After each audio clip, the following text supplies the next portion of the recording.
Hello friends, आज हम एक बहुत इंटरेस्टिंग मेडिकल नेग्लिजेंस केस के बारे में बात करेंगे जिसमें इशू है कि सर्जरी के कुछ टाइम बाद मोप मिला।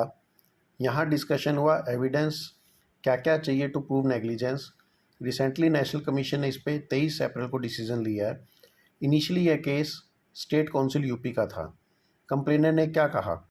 उसने कहा कि मैं 1 नवंबर 2010 को ओपोनेंट के पास गया, उन्होंने सिजेरियन किया और सिजेरियन में हेल्दी मेल चाइल्ड हुआ, लेकिन मेरे पेट में दर्द रहा। उसके बाद मैं 3 महीने तक उसी हॉस्पिटल में इलाज कराता रहा, अलग अलग डॉक्टर से। उन्होंने कोलाइटिस करके ट्रीट करते रहे। क्योंकि मैं 3 महीने बाद भी ठीक नहीं हुआ, इसलिए मैंने गैस्ट्रो के पास गया, उसने अपना ट्रीटमेंट दिया। जब मैं दोबारा ठीक नहीं हुआ, अल्टीमेटली मैं SGPGI या मेडिकल कॉलेज चला गया 3 महीने बाद। वहाँ पे उन्होंने अल्ट्रासाउंड किया। अल्ट्रासाउंड में उन्होंने लिखा air in pouch of Douglas. और TVS जब किया, ट्रांसवेजाइनल अल्ट्रासाउंड, वहाँ पे बल्कि uterus with thick walled cervix उन्होंने दी। मेरा पेन उन्होंने चलता रहा और वो कंजर्वेटिवली मैनेज करते रहे 1 महीने तक। अल्टीमेटली एक गायनेक के डॉक्टर ने जब नीचे से एग्जामिन किया तो उसे एक गोज दिखा और उन्होंने वो ऑपरेट करके उस मोप को निकाला। उस मोप को जब निकाला, साथ में कोलन की इंजरी थी, उसके कारण उन्होंने ट्रांसवर्स कोलोस्टमी की और उसको 3 महीने बाद दोबारा क्लोज़ किया। तो कंप्लेनेंट ने एग्रीव्ड होके FIR भी की। उसके एवज में कई मेडिकल बोर्ड बैठे।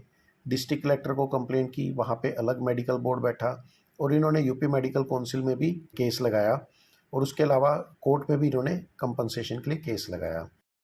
जो वेरियस मेडिकल बोर्ड थे उनका क्या क्या डिसीजन रहा? जो CMHO वाला बोर्ड था, उन्होंने देखा मोप तो रिट्रीव हुआ है, लेकिन जो मोप का साइज़ था और जो OT में मोप यूज़ होते हैं, उन दोनों का साइज़ काफ़ी डिफरेंट है। जो असिस्टेंट की स्टेटमेंट थी, उसके हिसाब से भी उसने काउंट चेक किए थे, कोई भी ऐसा एविडेंस नहीं मिला कि जो मोप मिला है कि वो इसी सर्जरी के कारण मिला है। उसके अलावा जो मोप था, जो मेडिकल कॉलेज में मिला था, उन्होंने उस मोप को जला दिया था। सेम फाइंडिंग डिस्ट्रिक्ट जो मजिस्ट्रेट था उसकी भी रही कि इनकन्क्लूसिव फाइंडिंग रही।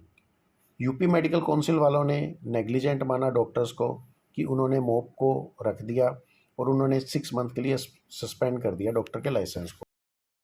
एग्रीव्ड होकर इन्होंने MCI को अपील डाली, लेकिन MCI ने भी अपील को नहीं सुना और डिसमिस कर दिया। अब डिफेंस में डॉक्टर्स ने कहा कि पेशेंट की ऑलरेडी हिस्ट्री अबॉर्शन की और पहले एक सिजेरियन हुआ था। जब हमने ऑपरेट किया उस टाइम बहुत ज़्यादा एडिशंस थे जो OT नोट्स में भी डाले हुए हैं। यूट्रस को हम मोबिलाइज ही नहीं कर पाए और हमने स्टिच भी अंदर की तरफ ही किया है, तो हमें ये पॉसिबल ही नहीं था कि यूट्रस के पीछे क्या पड़ा हुआ है। और जितनी भी ये रिपोर्ट्स हैं जिसमें ऑलरेडी ये दिखा रहे हैं कि मोप्स OT का यू है ही नहीं, साइजेस बहुत डिफरेंस है जो हम यूज़ करते हैं और जो उसमें मिला है, तो ये पॉसिबल ही नहीं है। और इवन CMHO और डिस्ट्रिक्ट मजिस्ट्रेट दोनों की रिपोर्ट कह रही है कि हम नेग्लिजेंट नहीं है।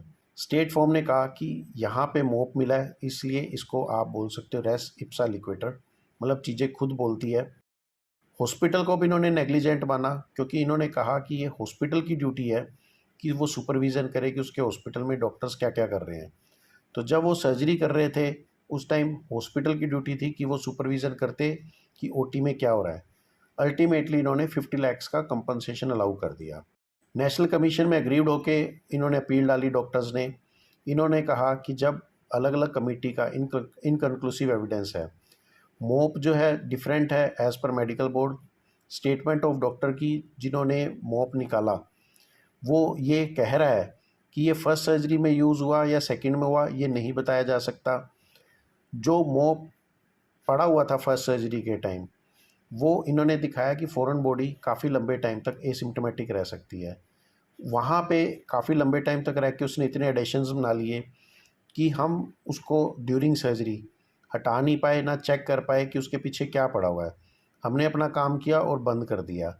हमारी तरफ से कहीं भी नेग्लिजेंस नहीं जो स्टेट कमीशन ने ओमिट कर दी। अब नेशनल कमीशन के आगे इशू था कि क्या ट्रीटमेंट में नेग्लिजेंस हुई है, नंबर 1, और सेकंड इशू था क्या स्टेट ने रेस इप्सा लिक्वेटर जो लगाया है वो सही लगवाया है। नेशनल कमीशन ने देखा कि नेग्लिजेंस जो है, इन्होंने जैकोब मैथ्यू केस को स्टैंडर्ड माना और इन्होंने कहा कि नेग्लिजेंस है वो होती है कुछ ओमिट करना जो एक रीज़नेबल आदमी रूटीन में नहीं करता। लेकिन मेडिकल काउंसिल ने जो भी डिसीज़न लिया है वो किसी भी एविडेंस में सपोर्ट नहीं हो रहा। जबकि मोप का साइज़ अलग है, मोप आप यूज़ ही नहीं कर रहे हो, तो यह कहना कि मोप आपकी गलती से छूटा is totally different. National commission ने जैको मैथ्यू को अगेन नोटिस में करते हुए उसको स्टैंडर्ड लेते हुए कहा कि मेडिकल नेग्लिजेंस के केसेस में ये एसेंशियल कंपोनेंट है कि नेग्लिजेंस होने से पहले ड्यूटी, ब्रीच और डैमेज तीनों प्रूव हो। यहाँ डॉक्टर की ड्यूटी थी, ठीक है, लेकिन उसने उस ड्यूटी को ब्रीच कैसे किया ये कहीं भी पेशेंट पार्टी एक्सप्लेन नहीं कर पा रहे। ठीक है, रिजल्टिंग डैमेज हुई वो आपको दिख रहा है, लेकिन यहाँ पे ब्रीच डिफाइन नहीं हो पा रहा। नेशनल कमीशन ने कहा ऐसा कोई भी रिकॉर्ड एस्टेब्लिश नहीं हुआ कि जो मोप है वो पुरानी किसी भी सर्जरी में नहीं रखा गया या इस सिजेरियन में इन डॉक्टर्स ने रखा है। तो जब आप एस्टेब्लिश ही नहीं कर पा रहे तो उसमें डॉक्टर्स को गिल्टी देना इज़ टोटली रॉन्ग। तो इन्होंने अल्टीमेटली अपील को अलाउ किया और स्टेट कमीशन के ऑर्डर को कैंसिल कर दिया। टेक होम मैसेज फ्रेंड्स, कभी भी नेग्लिजेंस को एस्टेब्लिश करने के लिए ये तीनों फैक्टर्स मस्ट है। ड्यूटी भी होनी चाहिए, ब्रीच होना चाहिए ड्यूटी का, और डैमेज। अगर इन तीनों में से एक भी चीज़ नहीं है तो आप नेग्लिजेंस एस्टेब्लिश नहीं कर सकते। और अगर इन तीनों में से एक भी चीज़ नहीं होती तो यह कहना कि भाई डॉक्टर्स ने नेग्लिजेंटली ट्रीटमेंट किया है इज़ टोटली रॉन्ग। अगर आप प्रॉपर डॉक्यूमेंटेशन करते हैं तो वो आपको कोर्ट में स्टैंड करती है। जैसे इस केस में इन्होंने ओटी नोट्स में प्रॉपर्ली डॉक्यूमेंट किया हुआ था, मोप का साइज़ डॉक्यूमेंट किया हुआ था, इन्होंने ओटी में ये डॉक्यूमेंट किया हुआ था कि यूट्रस के बहुत ज़्यादा एडरेंट था, हम यूट्रस को बाहर नहीं निकाल पाए, इन कारण से हमने यूट्रस को इन सीटू ही स्टिच किया है। तो प्रॉपर डॉक्यूमेंटेशन आपको बहुत बार सपोर्ट करती है। तो कभी भी आप डॉक्यूमेंटेशन हमेशा प्रॉपरली ज़रूर करें। जब भी आप पे केस होता है तो कुछ लॉ के रूल्स हमें ज़रूर यूज़ करने चाहिए। हमें सिर्फ हमारे इसी पे नहीं फाइट करना चाहिए कि हमने जो किया वो मेडिकली सही किया। आपको लॉ के भी कुछ फंडे यूज़ करने चाहिए so that you may win. Thank you friends. अधिक जानकारी के लिए आप हमें हमारे ईमेल आईडी पे कांटेक्ट कर सकते हैं या इस वीडियो के नीचे आप कमेंट कर सकते हैं। इस वीडियो को अधिक से अधिक शेयर और सब्सक्राइब करें ताकि लॉ के वर्ड्स सभी डॉक्टर्स को पता हो और वो इजीली प्रैक्टिस कर सकें। Thank you friends.